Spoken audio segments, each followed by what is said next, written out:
इसके तेवर देखकर तो नहीं लगता है कि ये मुझसे माफी मांगने आया है।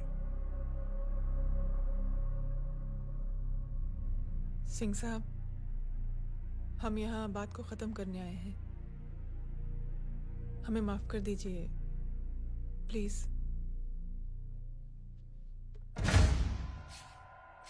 मेरी आंखें जरा कमजोर है, चेहरा ठीक से दिखाई नहीं दे रहा।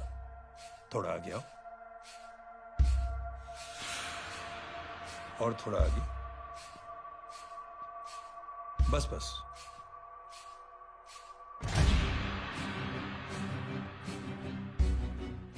अब अपनी दाएं तरफ जाओ।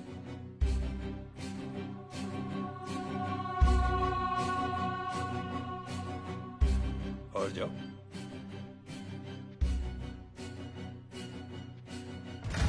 बस बस रुक जाओ,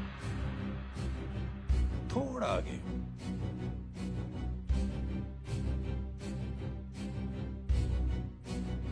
बस अब रुक जाओ। देखो, कुत्ते के घेरे में खड़ा कर दिया मैंने इसे।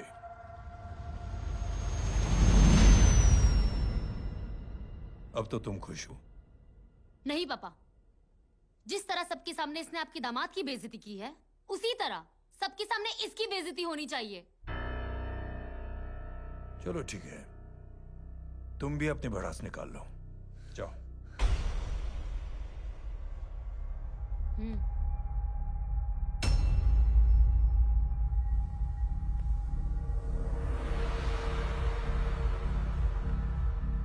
मेरे परिवार के साथ उलझने से पहले मेरे बारे में जान लेते तो अच्छा होता।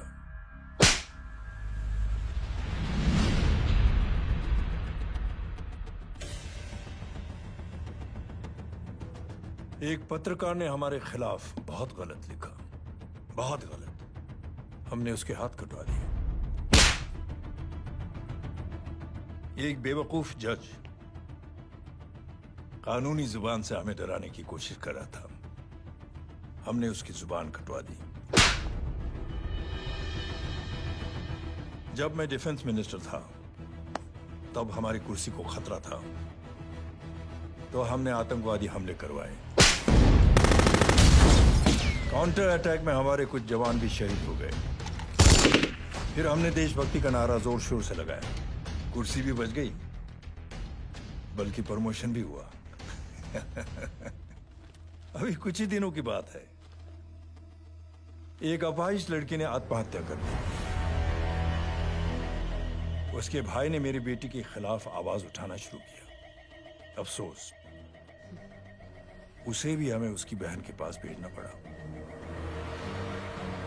जय।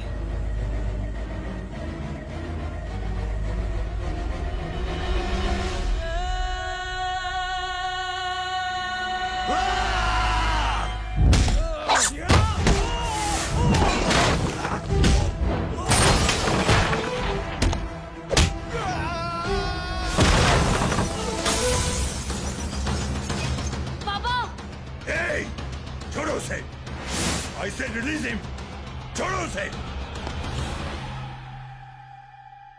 दशरथ सिंह, दुनिया गोल ही नहीं छोटी भी है। तुझ जैसे कमीने लोगों की हरकतों की वजह से हम जैसे आम लोगों को बहुत तकलीफ होती है, जिसका तुझे अंदाजा भी नहीं है। लेकिन इस बार तू गलत जगह भिड़ गया। आज के बाद अगर कोई भी कुत्तागिरी की ना, तो मेरा भाई तुझे कुत्ते की जगह खड़ा ही नहीं करेगा, बल्कि कुत्ता बना के छोड़ेगा।